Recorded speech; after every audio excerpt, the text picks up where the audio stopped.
자, 우리 성경 강독 30번째 시간입니다.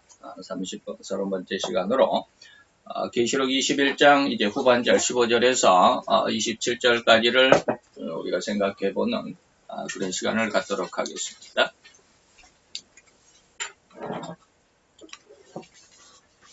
21장은 우리가 20장은 예수님이 재림하셔서 천년왕국을 이루시고, 그 다음에 21장은 이제 사탄이 심판을 받고, 다시 말하면 그 사탄의 심판과 함께 이거 지난번에 바꿔서 해야 되는데, 천년왕국이 아니라 영원천국입니다. 영원천국의 내용을 이야기하고 있습니다. 그래서 신천신지라고 하는 것이 지난 시간에 우리가 1절로 8절까지 안에서 영원한 천국에 대한 그런 어떤 모양, 신천신지는 어떻게 생겼다. 9절로 27절 마지막 27절까지는 바로 그 신천신지 안에 새 예루살렘, 하나님의 성전의 어떤 내용들을 그리고 있다. 그래서 오늘은 이제 15절로 27절까지, 지난 시간 14절까지 배우고 오늘 25절까지를 한번 생각을 해보도록 하겠습니다. 자, 그 천사는 하나님 앞에 우리가 계시록 13장에 보면 어떤 내용이 있어요? 두 증인이 나오죠. 그런데 그 두 증인 이전에 하나님께서 어떤 일을 하시느냐면 천사에게 뭘 줬다? 갈대와 같은 잣대를 하나 주더라라고 했습니다. 그래서 그 갈대 같은 잣을 가지고 무엇을 했어요? 성전을 하나님께서 청량을 했죠. 성전을 하나님께서 청량을 했다라고 하는 것입니다.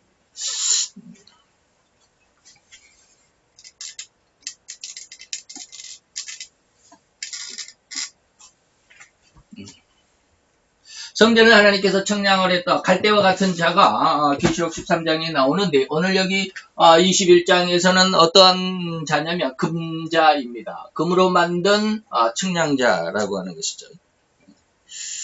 다 같은 어떤 의미라고 그랬죠. 그래서 이제 천사가 하나님께서 한 천사를 불러서 성과 성문과 성벽을 재려고 금으로 만든 청량자를 손에 들고 있었습니다. 라고 하는 것이죠. 그래서 성과 성문과 성벽을 잰다. 성문과 성벽을 잰다. 다시 말하면 이것은 어떤 현실적이고 물질적인 성과 성문 성벽이 아니라 무엇이다? 상징이다 라고 하는 것입니다. 상징이다라고 하는 것입니다. 이해할 수 있어야 돼요. 그래서 이거 성과 성문과 성벽이라고 하는 것은 성도의 말과 마음과 행동, 즉 언행심이 정확히 이 금자, 하나님의 금자는 무엇을 상징한다? 하나님의 말씀인 성경을 상징한다라고 그랬습니다. 그래서 우리가 계시록 13장에도 갈대와 같은 잣대로 성전을 째니까 1200 스타디온이더라라고 이렇게 말씀이 기록이 되어 있는데, 이 금자는 하나님의 말씀을 상징하고 있죠. 그래서 그 하나님의 말씀에 정확히 뭐 해야 된다? 측량이 되어야 된다라고 하는 것이죠. 그리고 금으로 만들었다? 그것은 뭐예요? 변개할 수 없다. 금의 특성, 하나님의 신성을 의미합니다. 하나님의 말씀은 결코 변개함이 없어요. 이게 잘못됐는데 하고 수정하는 이런 시행착오라고 그러죠. 결코 이런 일이 하나님의 말씀 속에서는 있을 수가 없습니다. 16절입니다. 그 천사가 성을 재어보니 사방 길이와 높이와 똑같은 입방체다라고 그랬는데, 이게 이제 현대어 성경으로 이렇게 풀어 쓰다 보니까 제대로 이게 번역을 제대로 정확하게 어떤 그 의도대로, 성경의 의도대로 정확하게 번역을 해놓지 못했습니다. 사방 길이다라고 하는 것은 길이와 넓이, 높이 이런 세 마디가 있어야 되는데 이게 없잖아요. 사방 길이니까 이게 길이와 넓이라고 하는 말인데, 이 길이는 뭐예요? 길이와 넓이. 이렇게 가로와 세로라고 하는 말로 우리가 얼른 이해를 해야 되는데, 사방 길이 그러면 가로와 세로라고 하는 말로 얼른 인식이 안 됩니다. 그런데 이렇게 돼 있고요.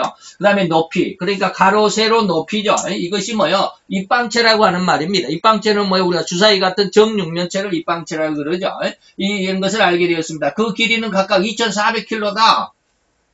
현대어 성경으로 이렇게 풀어서 해석을 하다 보니까 2400km다라고 이렇게 나와버리니까 이게 하나님의 그 뜻이 정확히 무엇을 의도하는지가 정확히 나타나지를 않아요. 그래서 2400km가 물론 1200, 12000 스타디온에 12000 스타디온을 킬로미터로 미터법으로 이렇게 바꾸면 2400km다라고 이렇게 나오기는 할는지 모르겠어요. 제가 이제 계산 안 해봐서 뭐 현대어 성경으로 이렇게 번역을 하신 분들이 다 해봤겠죠. 그래서 2400km다 이렇게 말씀을 하고 있는데 2400km다라고 번역을 할 만한 곳이 아닙니다. 번역을 이렇게 해서는 안 돼요. 다시 말하면 그냥 12000 스타디온이다라는 말로 그냥 그대로 썼어야 된다라고 하는 것입니다.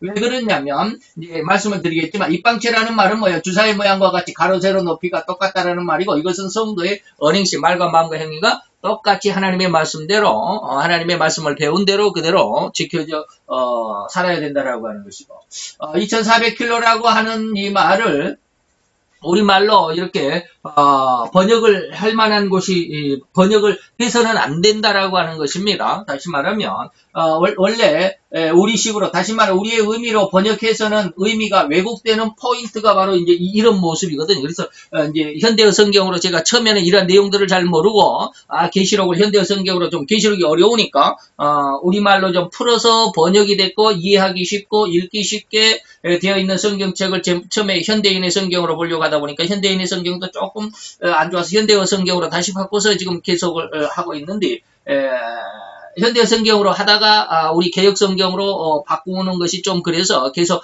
끝까지 이제 계시록만 현대 성경으로 하겠다라고 제가 간간히 그런 말씀을 드렸죠. 그런 데서 지금 뭐냐면 하나님의 의도가 정확하게 전달이 되지 못할 수 있는 게 바로 이렇게 12000 스타디온을 2400km로 고쳐버리면 하나님의 의도가 완전히 묻혀버립니다.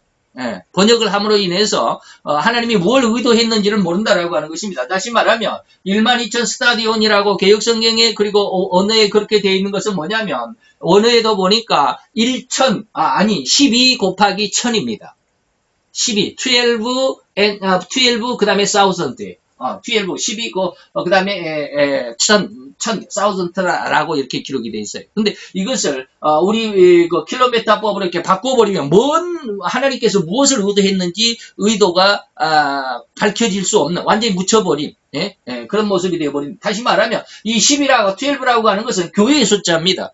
그리고 1000이라고 하는 것은 10의 배수잖아요. 그래서 풍성하다라고 하는 어떤 의미가 있습니다. 그래서 늘 말씀을 드렸던 것처럼 교회로 말미암아서 구원을 얻는 하나님의 성도는 풍성하게 아무리 이 적그리스도가 후 3년반에 그 강압 아니면 폭압 아니면 그냥 살육의 정책을 가지고 온 인류의 3분의 1, 지금 한 75억 정도 된다고 한다면 한 24억이나 25억 정도를 다 죽이게 되는 그 엄청난 살육의 폭압 정치 하에서도 하나님의 교회 안에서 구원받는 하나님의 구원의 수가 풍성하다라고 하는 어떤 의미를 하나님께서 나타내시기 위해서 하나님의 성 예루살렘은 이렇게 예루살렘 성을 보니까 길이와 넓이 그리고 높이가 각기 12000 스타디온이더라라고 하는 것의 의미가 교회의 의미와 하나님께서 구원의 완성, 구원은 너무 풍성하다, 완전하다라고 하는 어떤 의미를 가지고 있는데 이것을 2400km라고 이렇게 바꿔버리면 하나님의 의도가 왜곡되어 버린단 말이에요. 없어져 버린단 말이에요. 그러니까 2400km다라고 하면 단순히 어떤 거리로만 생각을 해버리잖아요. 거리로 생각하는데 이것은 거리가 아니라 무엇이다? 상징이다라고 하는 것입니다. 상징이에요. 12000 스타디온은 12 곱하기 1000이다라고 하는 것이죠. 그래서 이러한 왜곡되어 버린 곳에 아주 대표적인 것이 뭐냐면 엽기서 40장 15절에 보면 하마가 대표적입니다. 엽기서 40장 15절에 보면 하마라는 말이 나오는데 그 말을 하마로 바꾸어서 번역을 해서는 안 되는 곳이에요. 다시 말하면 엽기서 40장 15절은 언어를 보면 이 동그라미로 제가 쳐놨는데 이 동그라미가 뭐냐면 하마라고 번역이 되어 있는데 이게 베헤메트라고 베헤모트라고 하는 그러한 언어입니다. 제가 이제 히브리어는 제대로 잘 못 읽으니까 헬라어는 그래도 조금씩 떠듬거리면서 읽을 줄이 있는데 히브리어는 잘 몰라요. 그래서 그냥 베헤모트라고 하는 말을 하마로 우리 이 개역 성경에도 바뀌어져 있습니다. 현대어 성경에도 이제 그 하마라고 이렇게 바뀌어져 있는데 이 하마로 바꾸어서 우리말로는 바꾸어져 있는데 개역 성경에도 바꾸어져 있습니다. 하마로 기록이 되어 있는데 하마로 바꾸어서는 안 된다라고 하는 것입니다. 그런데 제가 이제 15절부터 이렇게 쭉 24절까지 그 하마에 대해서 욥기서에 있는 말을 제가 이제 이렇게 여러분들에게 제시를 했는데 15절에 보니까 이제 소같이 풀을 먹는 하마, 이 하마가 원어에는 베헤모트입니다. 베헤모트를 볼지어다 내가 너를 지은 것 같이 그것도 지었느니라. 내가 여호와 하나님께서 욥 너를 지은 것 같이 그거 베헤모트도 내가 지었느니라. 하나님이 창조하셨다는 거 있는 것인데 그 베헤모트는 어떻게 생겼냐면 16절에 그 힘은 허리에 있고 허리가 엄청 힘이 센 허리가 강한 그리고 그 세력은 그의 힘은 배의 힘줄에 배의 힘줄 이렇게 엄청 쉽게 말해 힘이 세다라고 하는 것이죠. 그리고 그 꼬리 치는 것 이 17절을 우리가 잘 유념해 봐야 됩니다. 이 베헤모트의 꼬리는 어떠한 힘을 가지고 있느냐면 백향목이 흔들리는 것 같다. 백향목이 그러면 얼마나 큰 줄 아십니까? 뭐 뒤에 말은 놔두고 그래서 이 베헤모트를 하마로 바꾸어 번역을 한 것이 아마 21절을 보고 바꿨을 것이라고 저는 그렇게 생각합니다. 21절에 보면 그것이 그 베헤모트가 연못 있죠? 연골 뭡니까? 연이 있는 연못 말이 이게 됩니까?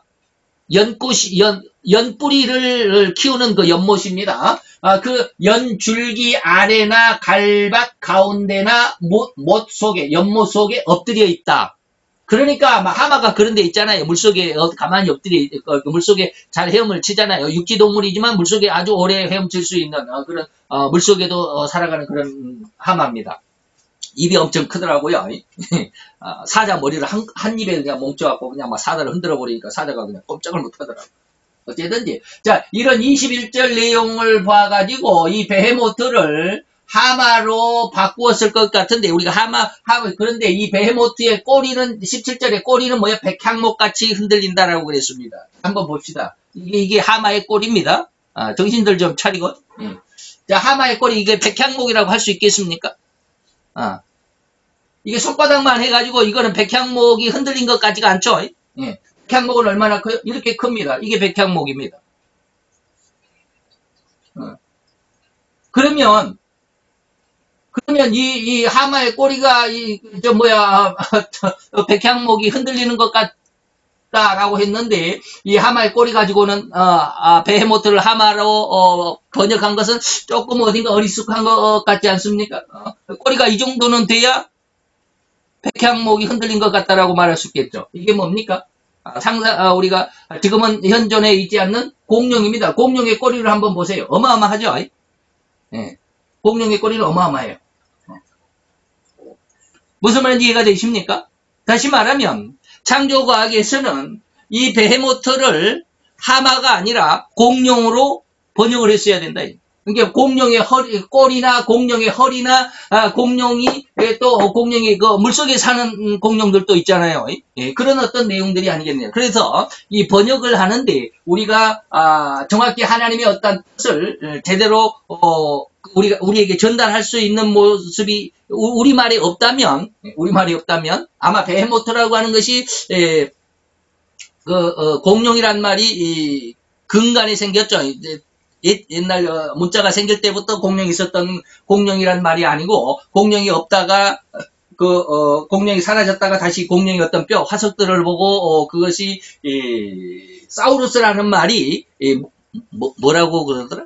공룡이란 말이 사우루스라는 사우루스 티아노사우루스 막 그런 공룡이라는 말인데 그것이 무슨 뜻이라고 그러는데 제가 영어를 잘 몰라가지고 어쨌든지 이렇게 우리말로 번역을 이렇게 의역을 해서 번역을 해버리면 하나님의 뜻이 완전히 감추어버리는 하나님이 의도를 완전히 알 수 없는 그런 곳이 있다라고 하는 것을 제가 지금 말씀드립니다. 그래서 12,000 스타디온 하나님의 성의 길이와 넓이 그리고 높이가 12,000 스타디온이라고 하는 말을 그냥 2,400km로 이렇게 고쳐버리면 하나님의 의도가 완전히 감춰져 버린. 그래서 이렇게 해석해서는 안 된다라고 하는 것입니다. 그래서 12 곱하기 1000이라는 의미는 오로지 구원은 교회를 통해서만 이루어진다는 상징.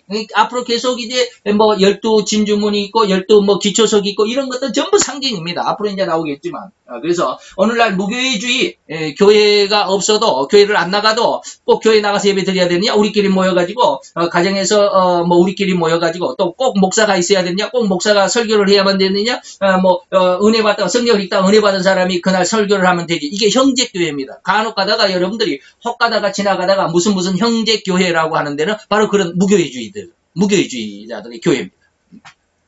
교회 이름이 형제가 아니라 그냥 형제교회라고 하는 그런 어떤 교회 무리들이죠. 그런 교회라는 이름을 가지고 있지만 그들은 목사가 없습니다. 목사가 없고 전부 다 한 성도로서 어느 날 이번 주에는 이 사람이 꼭 공부하는 그 스터디 그룹처럼 오늘은 이번 주에는 A가 열심히 공부해가지고 1단원을 A가 다음 주에 강의를 하십시오. 2단원은 B가 하십시오. 뭐 이런 것처럼 그런 어떤 교회가 형제교회인데 그런 어떤 무교회주의나 선교단체 중심 등은 절대로 주의할 필요가 있음을 잊지 마십시오. 그래서 예수님이 죽으시면서 세우신 것은 교회죠. 이게 마태복음 16장입니다. 선교회를 세우신 게 아니거든요. 앞으로 저도 선교회를 하려고 계획은 하고 있습니다. 그러나 선교회 중심은 아닙니다. 선교회는 교회의 부속 어떤 단체, 부속 어떤 모임 이런 정도로 할 수는 있지만 선교회 중심으로 해서는 안 되죠. 그래서 아직은 물론 선교회가 많이 어떤 큰 일을 하는 선교회 단체도 없지 않아 있습니다. 그런데 어떤 정확한 어떤 근거를 가지고 또 어떤 중심을 가지고 있다고 한다면 교회를 중심으로 해서 교회의 어떤 부속적인 단체 아니면 모임 어떤 기관으로서 어떤 선교회를 한다면 그것은 가능하다라고 봅니다. 어쨌든 그렇고요. 17절을 봅시다. 그 다음에 천사가 성벽에 뚝배를 재어봤더니 65m다. 이것도 65m라고 우리 미터법으로 고쳐버리면 의도가 안 나타납니다. 하나님의 의도가. 다시 말하면 144규빗인데 144규빗이나 되었습니다. 천사가 사용하는 자는 사람들이 쓰는 것과 똑같은 것이었습니다. 라고 그랬죠. 144규빗은 뭐예요? 12 곱하기 10입니다. 12 곱하기 12. 그렇다고 한다면 그런 내용들이 뭐냐면 전부 다 하나님의 어떤 의도 속에서 이러한 어떤 그런 숫자들이 나오게 되는 것이죠. 자, 성벽의 두께, 성은 신앙 곧 교회로 해석할 수 있습니다. 그런데 그 성벽은 우리들의 신앙의 어떤 강력함, 성벽이 두껍느냐 아니면 얇으냐. 그래서 우리가 성지가 좋다라고 하는 그 프로그램을 이렇게 가끔 가다 보면 그 성지에 대해서 지금은 다 뭐 2000년, 3000년 전에 성 있고 성벽들이었기 때문에 지금은 다 많이 흐물어져 가지고 흔적만 남아 있는 그런 곳이 많이 있던데 그런데 가보면 성벽이 거의 한 4m 정도 되는 성벽의 두께가 4m. 그 위에 다시 말하면 성벽을 4m 두께로 이렇게 쫙 쌓아놓고 그 위에 마차가 다닐 수 있도록 하는 그런 것. 옛날에 저희들이 다니엘서를 공부할 때 바벨론 왕 느부갓네살의 그 바벨론 성을 여러분들에게 공부를 말씀드리고 공부를 할 때도 그 바벨론 성벽이 마차가 2대가 오늘날로 말하면 그 2차선 도로처럼 한 3m, 3m 하면 6m 정도의 넓은 그런 어떤 성벽을 가지고 성을 벽을 쌓아 올렸다라고 하는 그런 거 배웠는데 기억이 나실지 모르겠습니다. 어쨌든 이 성벽의 두께를 잰다라고 하는 것은 뭡니까? 이 성벽의 두께는 성도들의 신앙의 어떤 강력함, 굳건함. 어떻게 보면 마태 25장에 열처녀들 중에 미련한 그리고 또 5은 또 지혜로운 그랬죠. 그런데 미련한 5처녀는 아마 이 성벽의 두께가 얇았을지도 모릅니다. 지혜로운 5처녀는 이 성벽의 두께를 넓게 했을지도 모릅니다. 다시 말하면 그 성벽의 두께는 무엇이었다? 여분의 기름을 가지고 있었다라고 하는 것입니다. 그런데 미련한 5처녀는 성벽은 있었다. 등불을 가지고 있었지만 등불을 활활 차고 있었지만 여분의 기름이 없었다라고 하는 것이죠. 다시 말하면 성벽의 두께가 좀 좁았다라고 이렇게 말할 수도 있겠죠. 그래서 성벽의 두께는 다시 말하면 그 성도의 신앙의 굳셈 정도를 의미할 수 있겠죠. 그리고 144규빗은 뭐예요? 12 곱하기 12로서 교회라는 의미를 교회 곱하기 교회, 다시 말하면 구약의 교회, 신약의 교회 이런 뜻입니다. 라고 하는 것이죠. 그래서 어떤 성경적인 의도 안에서 다시 말하면 천국은 모든 천국의 입성 그리고 천국의 어떤 근거는 어디에가 있느냐면 예수님이 죽음으로써 세우겠다라고 했던 마태복음 16장에 교회가 중심이다라고 합니다. 내가 죽어서 내가 너의 신앙 베드로의 신앙 고백 위에 뭘 세우겠다? 교회를 세우겠다. 바로 그 교회로 인해서 예수님의 십자가의 그 어떤 희생, 십자가의 보혈로 인해서 세워진 것은 교회다라고 하는 것이죠. 그래서 천국은 모든 것이 다 교회를 중심으로 해서, 교회를 기초로 해서, 교회를 기반으로 해서 천국이 세워졌다. 다시 말하면 교회 안에서 하나님의 그 성도들의 구원이 이루어진다라고 하는 것, 그런 의미가 있죠. 상징적인 것입니다. 그래서 그 도시는 수정처럼 투명한 순금으로 만들어져 있었습니다. 벽옥으로 쌓아올린 성벽은 각종 보석들이 박혀있는 12 주춧돌 위에 세워져 있었는데 라고 하는, 수정처럼 막 투명하다, 순금과 같다라고 하는 거죠. 다시 말하면 천국은 수정처럼 투명한 순금, 금은 금인데 이 금이 완전히 투명하더라 이 말입니다. 금은 뭐예요? 하나님의 거룩함을 의미하죠. 그리고 수정처럼 맑다, 이것은 결코 어떤 흠이나 점이나 그리고 어두운 것이 존재할 수 없는 완전히 밝음, 완전히 맑음, 아주 청명한 이런 뜻입니다. 그래서 호리만큼의 죄나 부정된 것은 결코 감춰지거나 용납될 수 없다라는 완전한 거룩함 그리고 혹은 청결함의 의미를 가지고 수정처럼 투명한 순금이다. 다시 말하면 성도들이 하나님의 말씀의 은혜에 의해서, 제가 이제 예전에서부터 계속 말씀을 드렸고 또 앞으로도 계속 그런 말씀을 드리겠지만, 이것을 뭘 의미를 하느냐면 성도들은 그 속에 성경에서 뭐라고, 호리만큼의 죄가 있어도 그것에서 결코 빠져나오지 못한다 라고 하는 것이죠.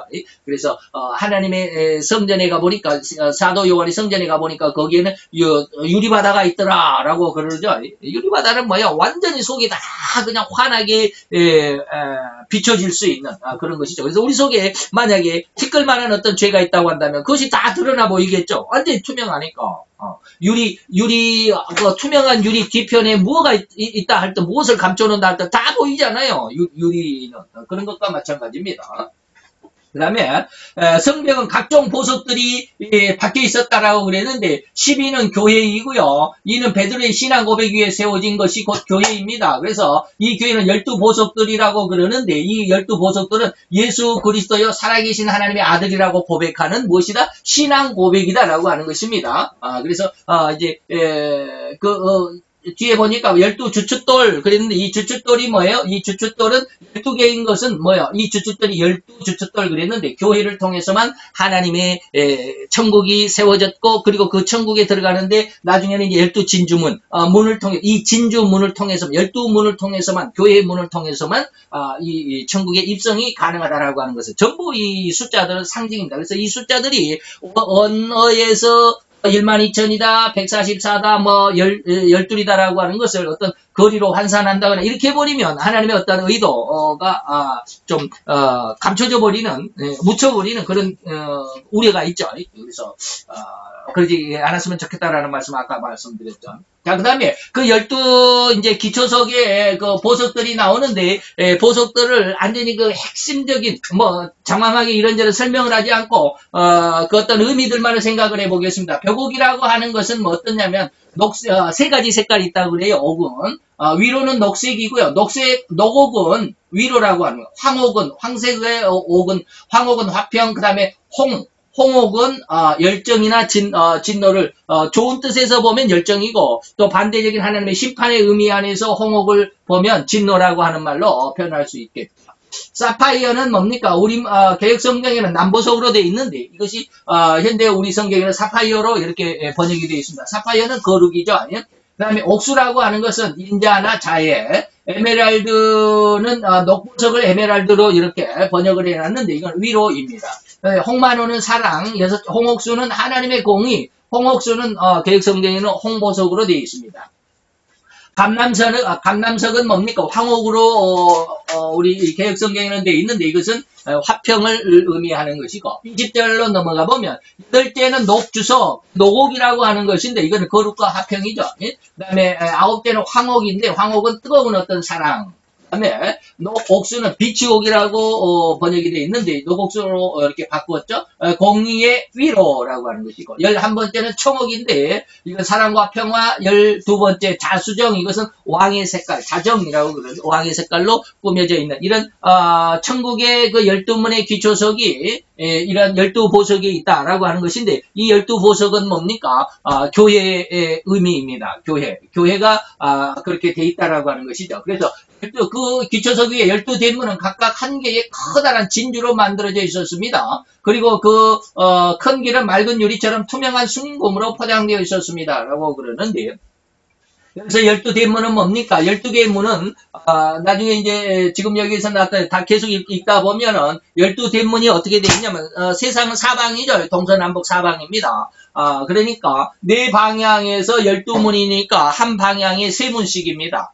세 문씩. 그래서, 각 방향에 세 개씩이 있습니다. 그래서, 네 방향이라고 하는 말은 어떤 의미가 있느냐? 온 세상이라는 의미라. 그래서 우리가 계시록을 배울 때 숫자에 대한 어떤 개념들, 어떤 상징성에 대해서 많이 말씀을 드렸습니다. 그래서 4라고 하는 수는 동서남북 세상, 온 세상을 의미한다라고 하는 것이 말씀을 드렸죠. 그래서 동서남북으로 온 세상에서, 그리고 문은 3개다라고 했을 때 문은 이 3이라고 하는 숫자는 뭐예요? 절대수다 이 말이에요. 절대 하나님의 숫자죠. 그래서 온 세상에서 하나님의 절대적인 구원, 그것은 교회를 통해서 이루어진다라고 하는 것입니다. 이것이 그다음에 진주로, 이 커다란 문은 진주로, 12문은 전부 진주로 되어 있더라 이것입니다. 기초석은 각기 다른 보석 12개가 이렇게 기초석으로 되어 있는데, 그 위에 세워진 문들은 전부 하나같이 진주로만, 그래서 12진주문이라고 하는 말인데, 이 12개의 진주문은, 진주라는 말은 마태복음 13장에 예수님을 상징합니다. 그래서 어떤 그 진주상이 극히 귀하고 값진 보석, 그 진주 하나를 발견했다. 그래서 그 진주를 사기 위해서 자기가 있는 자기 그 보석상에 있는 모든 보석들을 다 내다 팔고 귀한 진주 하나를 얻었더라, 샀더라라고 하는 말이 기록이 되어 있는데, 바로 그 계시록 13장의 뭡니까? 귀한 보석이, 귀한 진주가 뭐예요? 예수님을 상징합니다.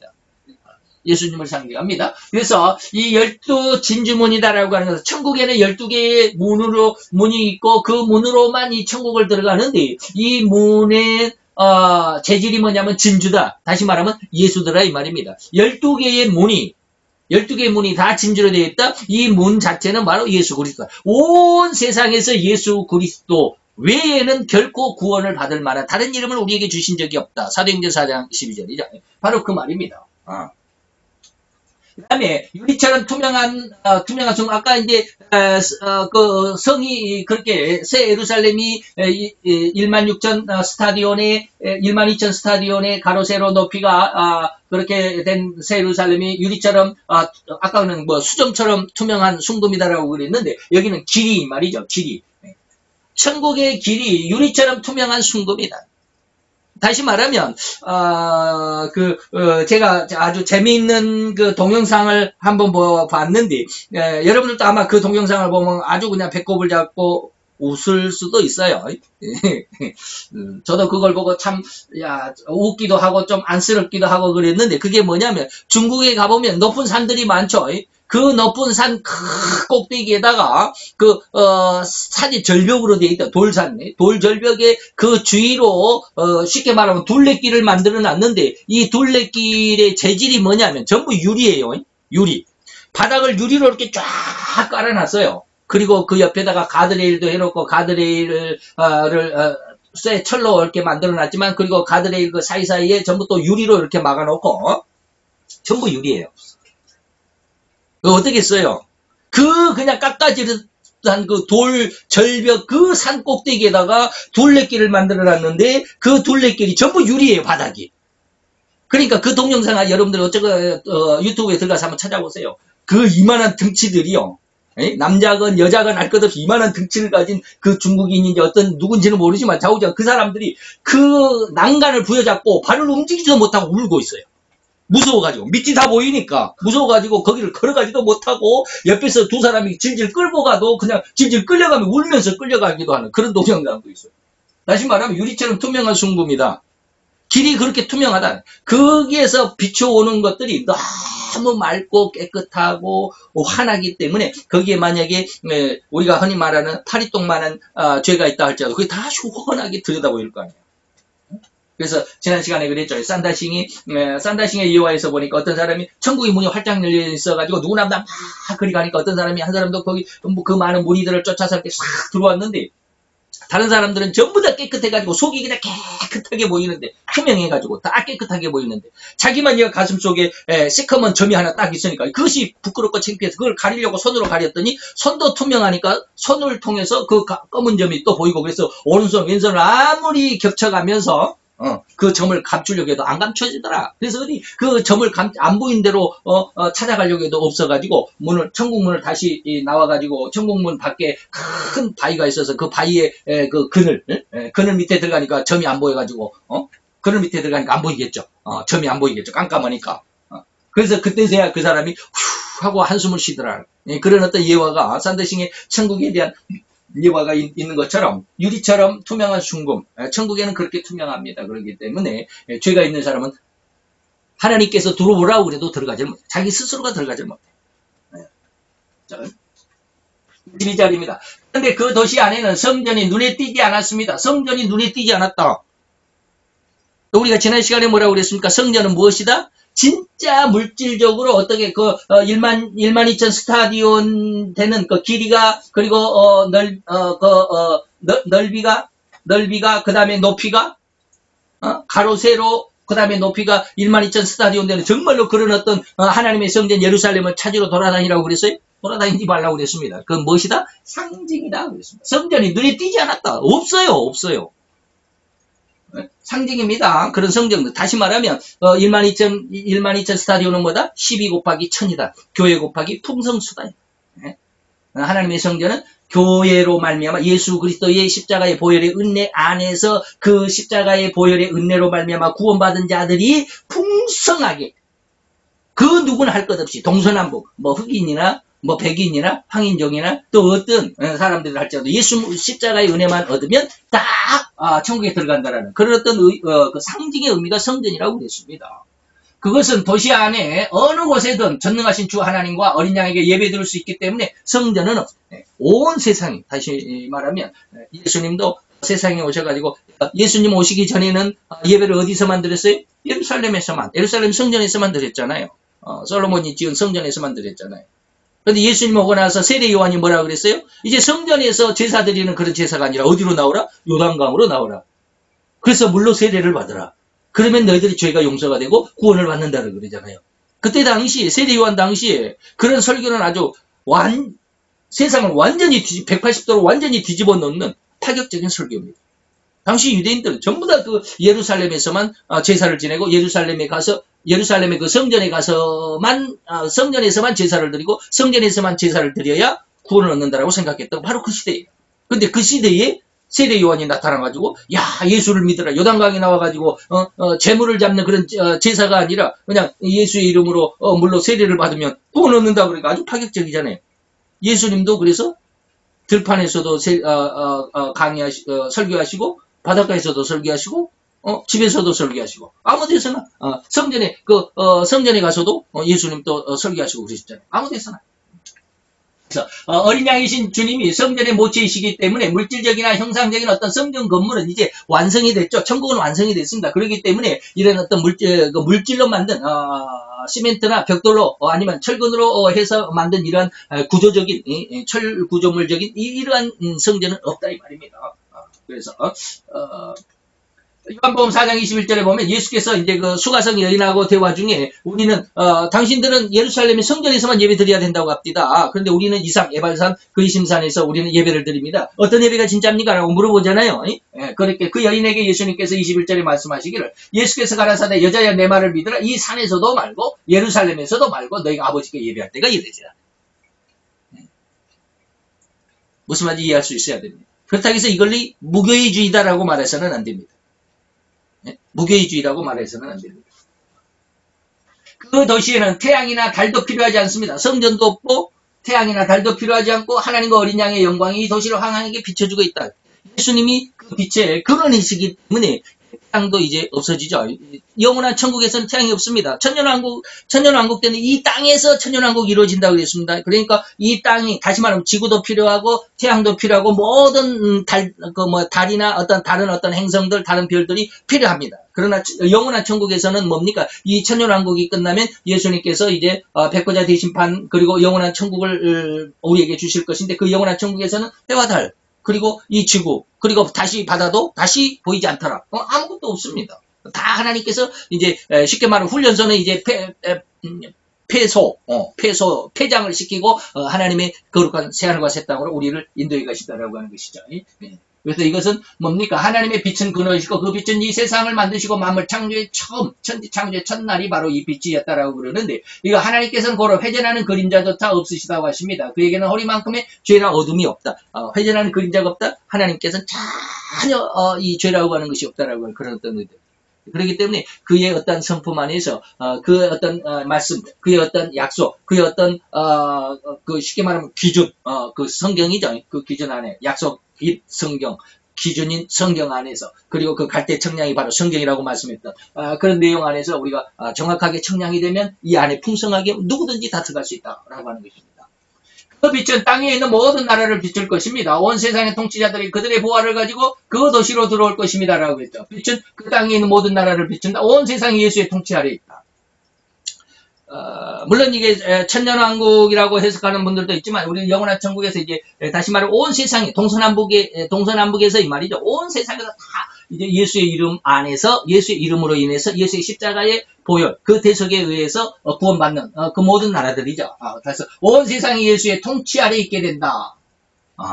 이건 천년왕국이죠. 그래서 곧 우리가 사명으로 삼고 있는 복음화가 완전히 실현되는 시대죠. 주도기는 하늘에서 이루어진 뜻이 이 땅에서도 이루어지는 것이다 라고 하는 것이죠. 이사야서 2장 3절에 보면 많은 백성이 가며 이르기를 오라 우리가 여호와의 산에 이르며 야곱의 하나님의 전에 이르자. 그가 그 도로 우리에게 가르칠 것이라. 우리가 그 길로 행하리라 하리니 이는 율법이 시온에서부터 나올 것이요 여호와의 말씀이 예루살렘에서부터 나올 것임이니라. 이것은 이제 구약의 이사야서 2장 3절에 우리에게 약속해 주신 것인데, 이것이 신약에서 물론 우리가 창세기 15장 17절에서 하나님께서 아브라함과의 계약 속에서 아브라함은 지나가지 않았고 쪼갠 고기 사이로 지나가지 않았지만, 하나님은 하나님의 어떤 형상을 타는 횃불로 형상화해서 그 쪼갠 고기 사이로 지나가심으로 인해서 하나님께서 모든 책임을 지시겠다라고 하는 어떤 의도다라고 하는 것을 말씀을 드렸습니다. 그런 어떤 의도 속에서 하나님이 스스로 이 모든 것을 다 책임지시고 완성해 가시는데, 인간을 그저 아무런 어떤 쉽게 말하면 훈련이나 어떤 그 성경 말씀 속에 그대로 살아가도록 그냥 무조건적으로 하나님이 도운 것이 아니라, 우리 성도들이 그만큼 하나님의 말씀을 연구하고 또 기도하고 하나님의 말씀대로 순종하는 어떤 훈련과 연습 속에서 성도로 성장해가는 더 명품 성도, 여러분들에게 말씀드렸던 명품 성도, 영의 성도로 성장해가는 그런 어떤 훈련은 우리 인간의 몫임, 우리 인간 성도들의 몫입니다. 하나님께서 이런 것까지 다 해주시지는 않아요. 세상의 통치자들, 천년왕국에서는 왕권을 가지고 살아가는 동안 자기의 사명을 충실하게 완수한 자들이 있을 것입니다.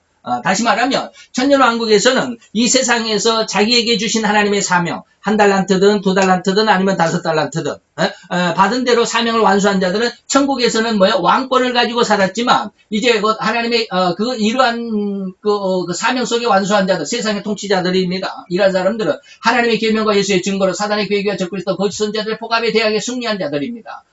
주님과 이런 사람들은 천년 동안 왕노를 했던 그런 사람들이죠. 이런 사람들. 그들의 보아, 다시 말하면 그들의 어떤, 쉽게 말하면 사명 완수, 이런 뜻이죠. 보아는 그 가치로 해석하기보다는 빛을 나타낸다는 의미입니다. 보아는 어떤 금리의 가치보다는 반짝인다. 보아는 금은 보석들, 아까 12가지 보석들, 이거는 반짝인다. 자기 영광을 드러낸다, 이 말입니다. 그래서 자신들이 복음을 위해 헌신하고 충성한 대로 얻은 면류관과 같은 상급을 이 보아로, 상징을 했습니다. 25절입니다. 성문은 결코 닫히는 일이 없고 정일토록 열려있는 것입니다. 거기에는 밤이 없기 때문입니다. 그랬죠. 이 성문은 열릴 때는 뭡니까? 예수의 십자가로 성문이 열렸죠. 십자가에서 죽으심으로 성전의 휘장이 위에서부터 아래로 찢겨진 그 시각이 하나님의 성문, 다시 말하면 히브리서에 나타난 것처럼 하나님의 새로운 새 언약의 길을 나타내셨다라고 하는 것이죠. 그래서 항상 열려있기에 아무나 들어올 수는 있지만 누구나 들어오지는 않습니다. 이게 아무나 하고 누구나 하고 이게 그 뉘앙스를 잘 알아야 됩니다. 하나님의 천국은 아무나 들어갈 수 있습니다. 흑인이든 백인이든 황인종이든 누구나 다 들어갈 수 있습니다. 한국 사람이건 미국 사람이건 북한 사람이건 김정은이도 들어갈 수 있습니다. 들어갈 수는 있습니다. 아무나 다 들어오기 때문에 들어가 있습니다. 그러나 누구나 다 들어오지는 않습니다. 아까 말씀을 드렸죠. 선대싱의 예화 속에서 다 다 들어갈 수는 있지만 그 들어가는 누구나 그 아무나 속에 누구나는 그 걸러질 수밖에 없다 이 말입니다. 그래서 마태복음에 보면 뭡니까? 하나님의 나라에 초청을 받은 사람은 많지만 택함 받은 자는 적다라는 말씀도 있습니다.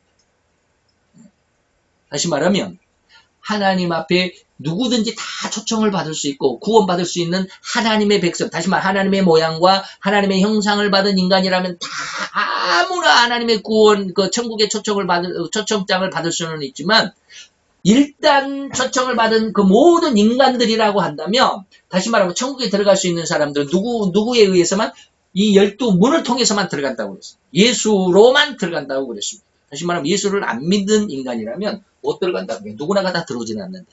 그래서 아무나하고 누구나의 그 어떤 뉘앙스를 잘 한번 잘 구분해 보시길 바랍니다. 그리고 스스로 부정함이나 죄가 허리만큼이라도 있다고 한다면 그 영광에 동참할 수가 없겠죠.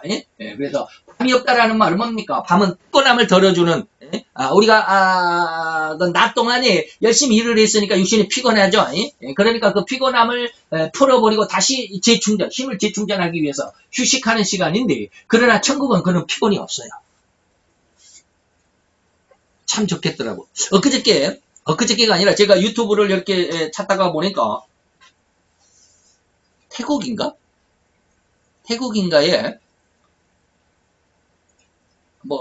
저 같은 나이 또래 한 60대 되시는 그런 분인데 33년 동안 잠을 안 잤대요. 이해가 됩니까? 의사가 사람은 잠을 안 자면 죽는답니다. 사람은 잠을 안 자면 죽어요. 그런데 이 할아버지는 33년 동안 잠을 안 잤대요. 기가 막히잖아요. 진짜래요. 그래서 왜 그랬냐 그랬더니 자기가 33년 전에 20 몇 살 땐가 22, 살 땐가 심하게 열병을 앓았대요. 그리고 너무 열이 심해가지고 잠을 잘래야 잠을 잘 수가 없었대요. 그 뜨거운 열에 의해서. 그래서 그때 그 열병에 의해서 잠을 안 자는 것이 지금까지 잠을 안 잤다. 그리고 34년 동안 잠을 안 자요.